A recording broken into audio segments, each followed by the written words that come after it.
ദിനവൃത്താന്തം 1-ാം പുസ്തകം 28-ാം അധ്യായം 1 മുതൽ 4 വരെ തിരുവചനങ്ങൾ. ബാരക്കുമോർ.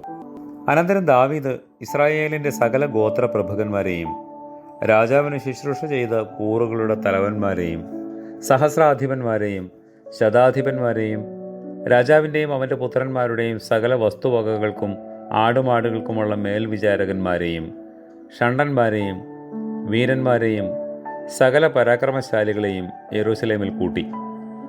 ദാവീദ് രാജാവ് എഴുന്നേറ്റ് നിന്ന് പറഞ്ഞത്: എൻ്റെ സഹോദരന്മാരും എൻ്റെ ജനവുമായുള്ളവരെ, എൻ്റെ വാക്ക് കേൾപ്പിൻ.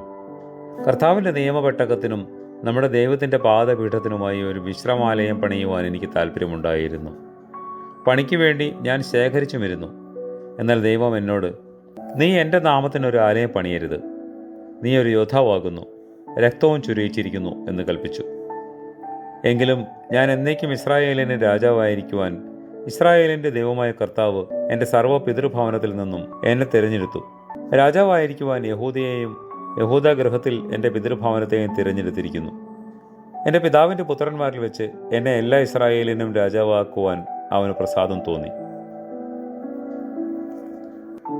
കർത്താവേ, ദുഷ്ടമനുഷ്യരിൽ നിന്നും വഞ്ചകനായ ശത്രുവിൽ നിന്നും വഞ്ചനയുള്ള നാവിൽ നിന്നും ആത്മനഷ്ടമുണ്ടാക്കുന്ന സംസാരത്തിൽ നിന്നും ഞങ്ങളെ രക്ഷിക്കണമേ.